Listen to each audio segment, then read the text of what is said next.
الصيف الجديد يقطف الكرة، حصرها بوزامبو، مشالو بهيجة اختهالو، بهيجة دفع الكرة لحمان، حمان رد على الوساني عطاها لبهيجة، بهيجة تبعو العلوي.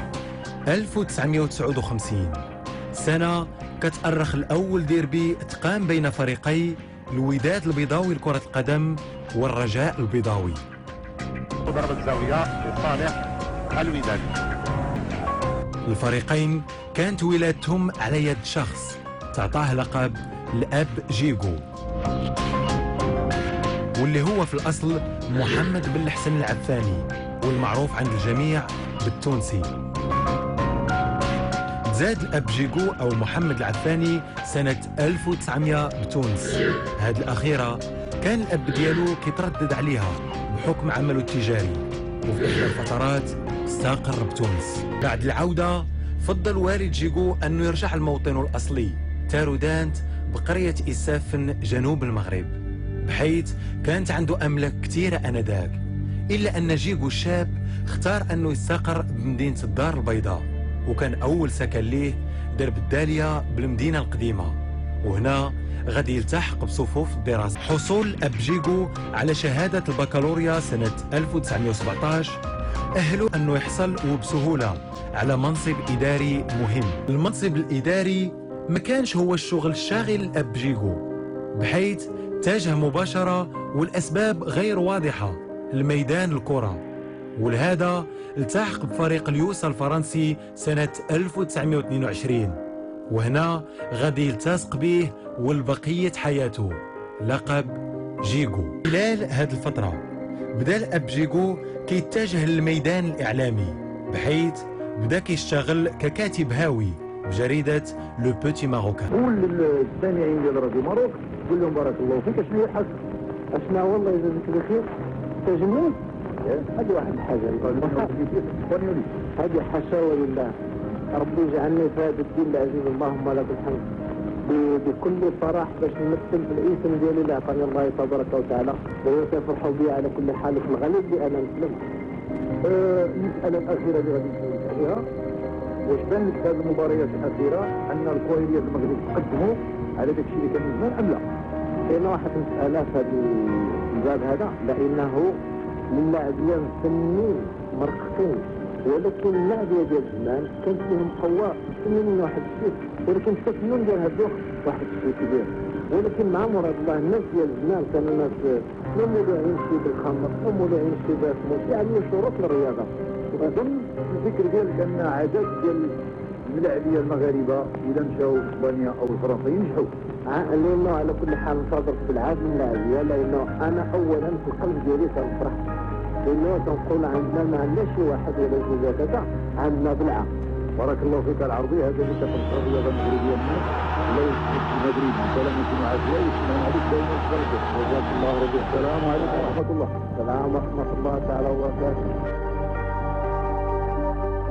الأب جيجو ما برش كلاعب خلال فترته داخل نادي اليوسا الفرنسي، هذا الأمر جعله يغادر ميدان الكرة كلاعب. معارضة الأب ما جابتش نتيجة بسبب العلاقة الوطيدة اللي تكونت بين الأب جيجو وكرة القدم، وفي سنة 1935 فكر في تأسيس فريق، خاصة أن المعمرين كانوا محتكرين ميدان كرة القدم، وبالضبط من درب لوبيلا بالدار البيضاء.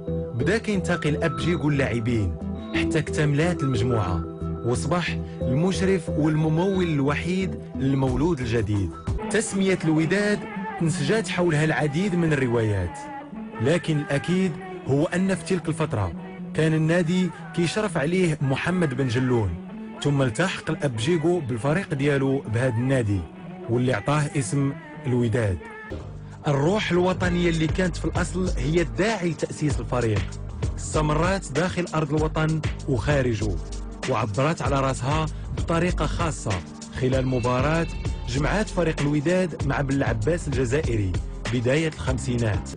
الحضور القوي للروح الوطنية في شخصية الأب جيجو كانت كتظهر كذلك من خلال الزي اللي كيرتضيه كمدرب، حرص في اختيار اللاعبين وفقا لمواصفات محددة كان من الأولويات اللي كيعتمدها كمدرب. لكن التدريب غادي يتوقف سنة 1952 الأسباب البعض امتنع على الخوض فيها، في حين أن البعض الآخر تطرق الجزء منها. الأسباب الحقيقية لإبعاد جيجو عن ولده البكر بقات إذن غير واضحة، في حين أن اللي بقى بارز في الذهن هو الطريقة اللي تم بها هذا الإبعاد. تأثير الصدمة على الأب جيجو كانت عندها عواقب جسدية، بحيث إخراجه من الوداد ما كانش من بين حساباته، إلا أن الأب جيجو رفض الاستسلام وقرر أنه يخلق فريق جديد أكثر قوة من فريقه الأول.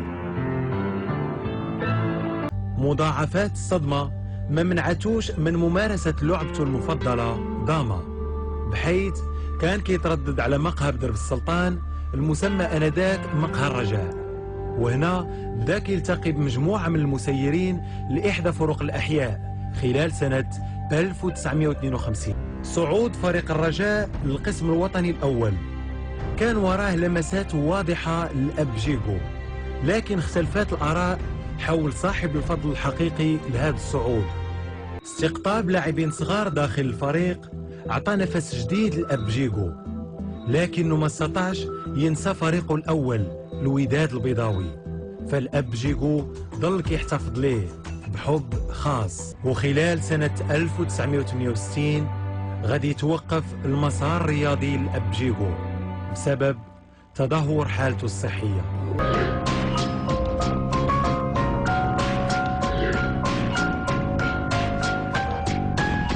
وفي سنة 1970 فارق الأب جيجو الحياة وخلف وراءه تركة رياضية ضخمة مازال كيتقاسمها المغاربة لحد الساعة.